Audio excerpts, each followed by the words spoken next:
Everybody was kung fu fighting. Those kids were fast as lightning. In fact, it was a little bit frightening. Hi there, this is another Bloody Hypocrite, and I'm here to talk to you about self-defense. I've been involved in martial arts for most of my life, and so today I'm going to outline what you should be aware of when looking to learn one for self-protection, and why, in my opinion, most self-defense programs are kind of rubbish. And I'm going to do this all in under 5 minutes, so let's go. First, what you need to know is that most of the specific techniques taught in self-defense classes are of dubious effectiveness. This is because a lot of self-defense techniques are taken from arts that don't work, or because the training methodology employed doesn't produce individuals capable of using these techniques under pressure. This stands in contrast to the world of combat sports, where all of the techniques work under pressure and the training methodology reliably produces individuals who can execute in theory and practice. This seems like an arrogant claim, but we know it's true because from the 1990s onwards, we saw a huge rise in no-holds-barred contests being filmed and uploaded to the internet. And in almost every case, where combat sports were tested against more conventional self-defense orientated arts, wrestlers and boxers handily stomped the pajama-wearing ninja brigade almost without exception.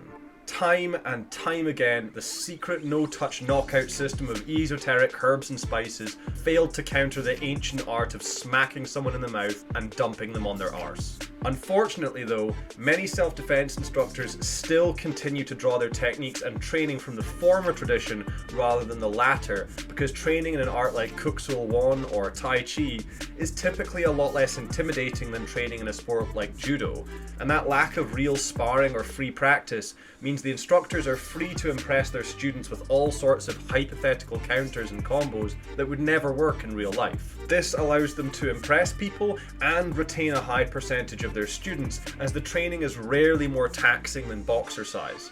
Now, some self-defense instructors will object to this characterization and say that sport and self-defense are very different activities to prepare for, and that's why they can't spar or pressure test their techniques. They're just too brutal. Self-defense scenarios are unrestrained by rules, which is why the nerfed sport-friendly techniques of boxing and jiu-jitsu will be rendered ineffective in a street fight. But there are a number of problems with this too brutal for sport or it won't work on the street defense. The first is that sport has been used to train people for warfare throughout history, so there's absolutely no reason to think it won't help prepare them for a self-defense scenario.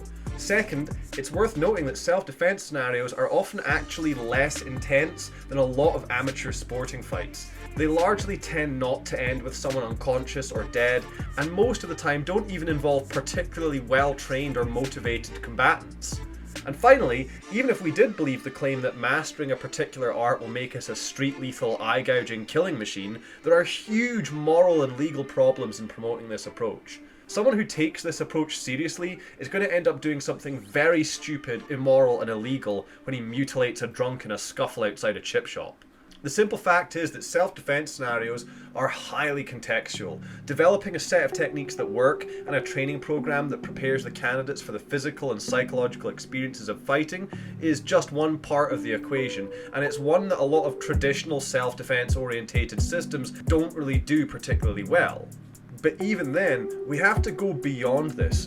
To cover self-defense properly, in my opinion, you have to talk about the legal context in which you're operating. And there's also the preventative elements of self-defense to work in.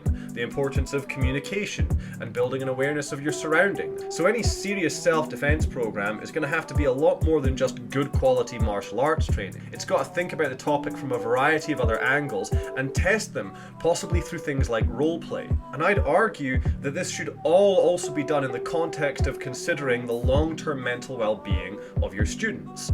For instance, consider someone who has been victimized by a violent crime in the past who attends a self-defense seminar in which the marketing materials all encourage them to view the world through a paranoid frame of mind. In some cases, I feel genuinely uncomfortable about the self-defense industry and the way it can feed a highly paranoid and traumatized idea of what life in the modern world is like. So although I think it can be empowering to participate in martial arts, I would caution against becoming obsessive about the topic of self-defense. So I guess that's my final message. If you do want to do self-defense, then good on you. I would say that make sure what you're studying has been tested in a pressured environment, preferably in some kind of martial sport setting, and look for training to supplement your martial arts in things like first aid and threat awareness. And above all, make sure that what you're doing enhances your life and makes you feel more confident moving through this world, not less.